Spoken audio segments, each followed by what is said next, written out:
Let's hope none of these screws get left behind when reassembling this beast. Hello, it's me. I'm pressing buttons. And today, this is a very unusual video. I am in my office, and on the workbench I've got what is known in the AV industry as a Kaleidescape Disc Vault. Okay, it doesn't look like it now because it's all been disassembled, but there's the rest of the chassis, and for verification it is indeed a DV700. Now, one of the complaints or problems with these devices is that this spinning platter that holds all the discs occasionally gets stuck, and it throws up a varying amount of errors. Now, the error that was thrown up by this unit was code number 69, which says that, or according to the Kaleidescape manual, says that the rotisserie chicken, what do they call this thing, carousel, the carousel is unable to turn freely or properly. And that leads me to think it's one of two or three things. My first thought was that there was a disc jammed somewhere that hadn't quite sat in its slot and was blocking against something. I was quickly proven wrong. The discs were fine. Then I thought, okay, maybe it's the servo in here that does that powers the belt drive for rotating the carousel. That's absolutely fine. The carousel spins freely. That servo, or that motor in there, stepper motor even, does its job just fine, no problems. And then I was a bit stumped because when the carousel's on here, you can't really see any of this. So when you first disassemble it, just a second, this is the view you have. So you don't really see much of what's going on, except for through the slots you can see some circuitry, etc. So let's lift this up again. Pop that there. Right. So then I had to go and work out how to remove the carousel. Got that removed, and I did a bit of reading, and someone mentioned that, so this is the front of the machine. These fins, they call them fins, so it's like a little kicker arm to pop the disc up out of its slot, and then at the front would be, well, that slot there, so the disc comes out. So this arm kicks the disc up out of the carousel, feeds it, which then in turn feeds it into a set of rollers, which are currently these here, that pops the disc out the front. That wasn't the problem though. That is working fine, is actuating up and down as it should. Now at the back you've got an identical assembly. So here is where the actual disc drive would sit. Not going to place that in position now because it's fiddly. So the disc drive sits here, accepting discs in that direction, which explains the bulge at the back of the disc vault. So this arm works in the same way as that one does. When the disc is to be read, that kicks the disc up, feeds it into a set of rollers, those rollers there, which feeds it into the disc drive, let's call it DVD drive, Blu-ray drive. And on investigation, so what I did was, in the carousel, I just had a single disc on there and fed it in through the front, and basically worked our way so the carousel would have to do essentially a full rotation to see where it gets blocked. Because bear in mind, this is going back to where I couldn't physically see what was blocking it there. And then when the disc got to this point here, it basically pinged up out of the carousel because I had the cover open, so the disc physically was dislodged from the carousel. And then I had a closer look and realized that this arm was stuck in the up position. So you can manually just about, if I rotate the motor, so this was stuck in that position, and that's where it should be. So note the height of the peak of the arm and where that screw head sits compared to this. So this was stuck in that position. You can manually push it down, which weirdly on this one, there is a lot of resistance on this motor. Although at first, I thought maybe it's the gearbox. So this is a two-phase stepper motor linked to I believe that's a 50-to-1 step-down gearbox, exactly the same as what's over here. Disassembled this, disassembled that one there as well, and basically tested both of them to make sure they're working. This motor works, that gearbox works,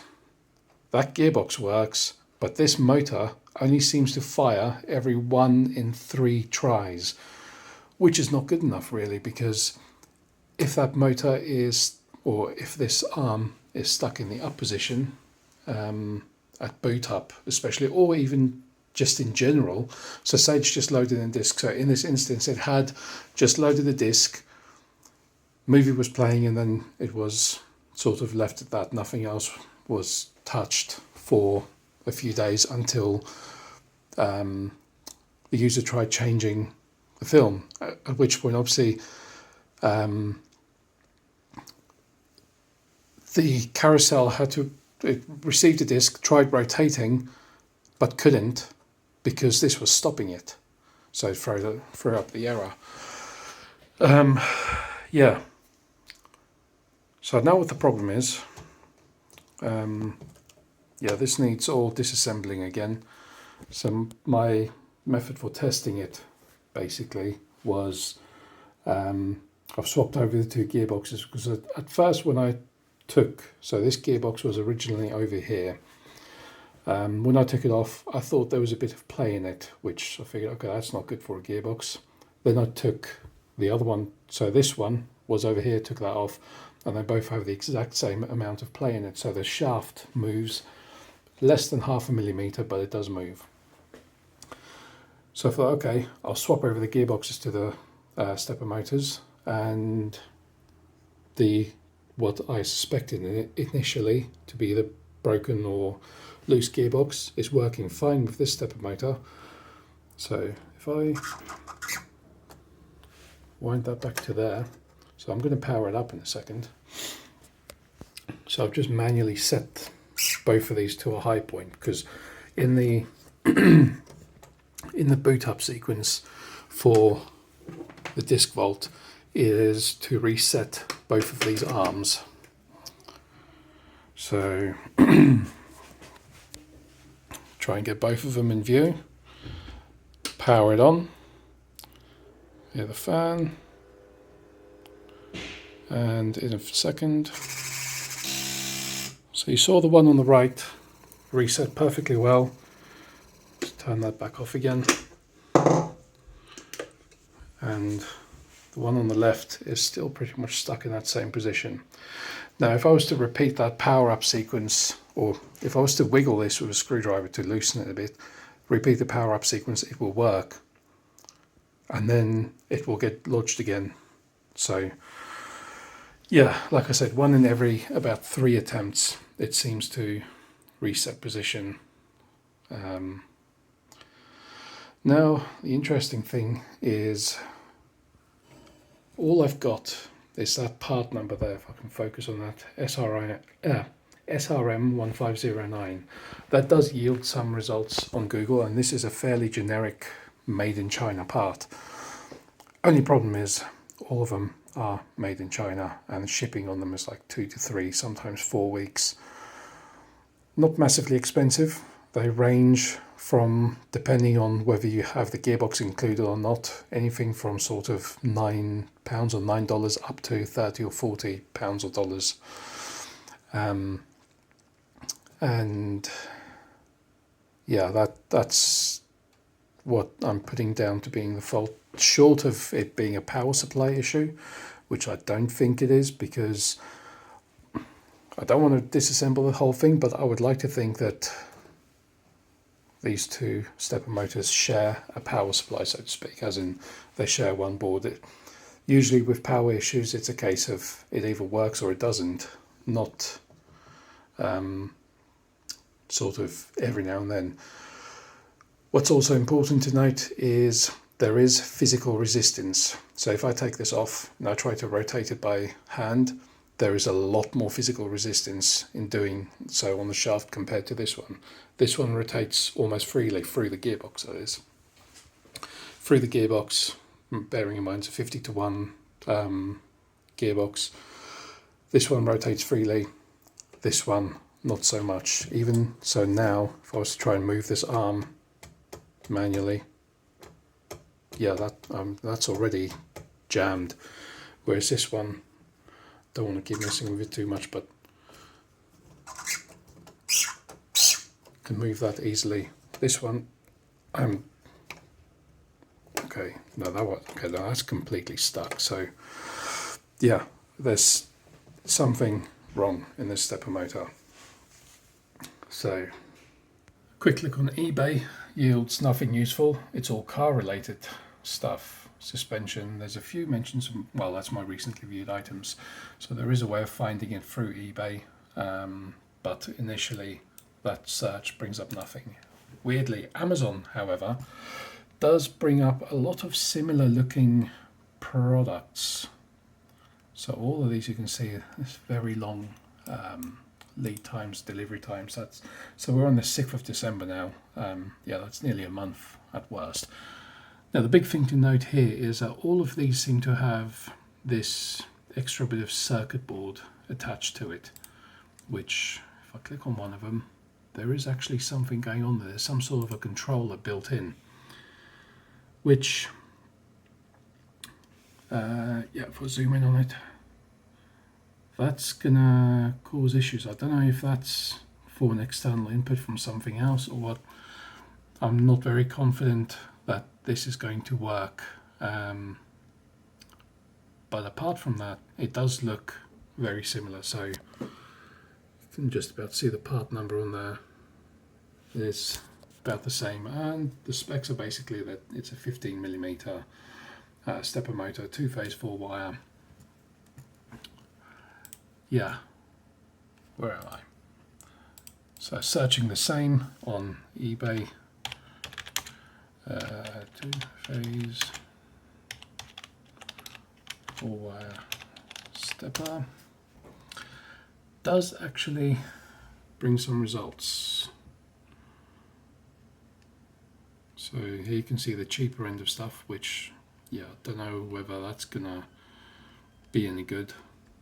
So for instance, I'll open that in a new tab. So there's a couple.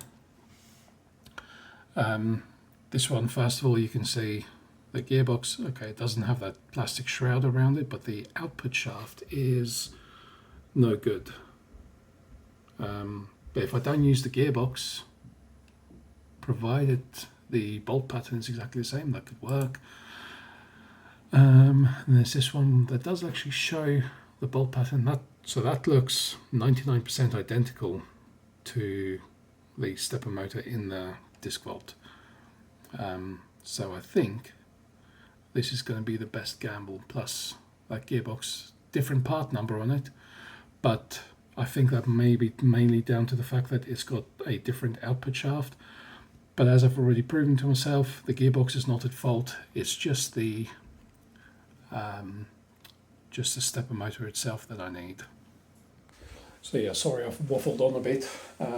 This is all very new to me. It's first time tackling one of these with any sort of problem other than a software or licensing or user interaction error.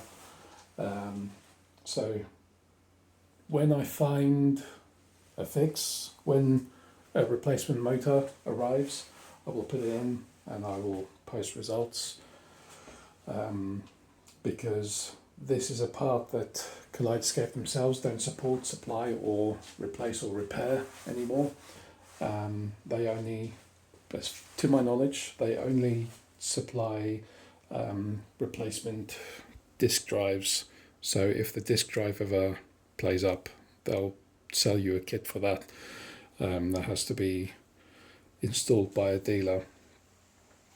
For reference, I am technically a Kaleidescape dealer, and I'm doing this repair as a favour for, well, I say as a favour for a client, doing this repair for a client who would otherwise not really have anyone to turn to as far as getting this fixed, because plain and simply Kaleidescape don't seem to support these anymore.